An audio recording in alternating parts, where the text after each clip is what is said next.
Most discussions of anxiety in a psychological context focus on what's wrong, the irrational fears, the excessive worrying, the responses that don't match the actual level of threat.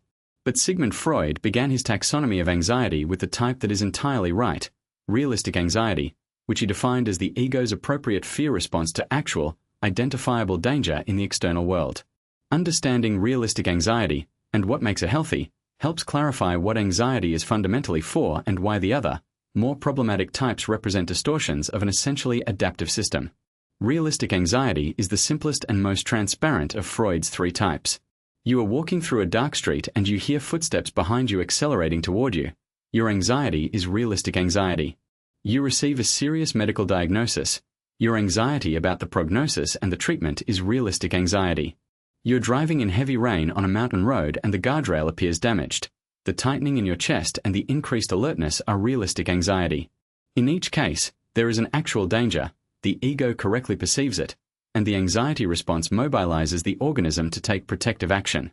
This is anxiety functioning exactly as it should. The evolutionary purpose of anxiety, in Freud's framework and in modern neuroscientific understanding, is threat detection and threat response. The nervous system's ability to identify danger before it fully materializes, and to generate the physiological and psychological state of heightened alertness that facilitates either fight or flight, is one of the organism's most important adaptive capacities.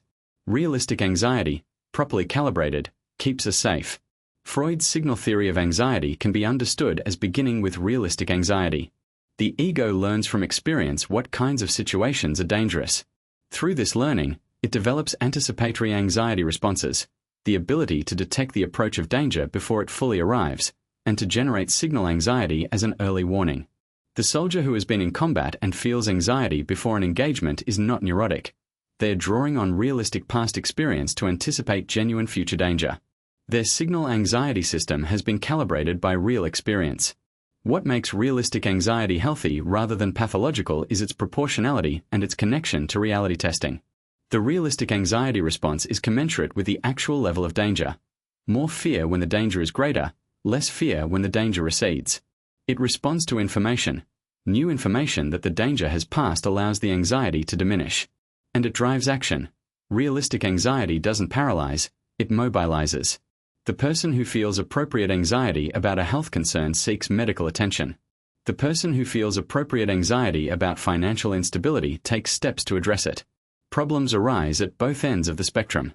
When the realistic anxiety system is underactive, when real dangers are chronically unperceived or minimized, the result is the absence of appropriate protective responses. The person who genuinely cannot feel fear in dangerous situations is not psychologically healthier than someone who can. They are more vulnerable. This kind of anxiety unresponsiveness is often seen in certain personality disorders where early experiences of chronic danger have somehow numbed the realistic fear response, or where grandiosity has disrupted reality testing. At the other extreme, realistic anxiety can become distorted when the ego's reality testing is compromised, or when the signal anxiety system is miscalibrated by early traumatic experience. The trauma survivor who perceives genuine danger in situations that are actually safe is not making an error of perception. They are applying a calibration that was appropriate in a genuinely dangerous context but that no longer fits the current environment. Freud's framework suggests that the goal of psychological development is not the absence of anxiety, which would leave us defenseless against genuine danger, but the appropriate calibration of anxiety to reality. The healthy person feels realistic fear when real danger is present, and is capable of functioning effectively despite that fear. They do not manufacture danger where none exists, and they do not deny danger that genuinely threatens. The capacity to see the world clearly, including its genuine dangers, and to feel appropriately in response to what is actually there, is one of Freud's most underappreciated definitions of psychological health. Subscribe to Psychology. Theories explained for more psychology breakdowns every week.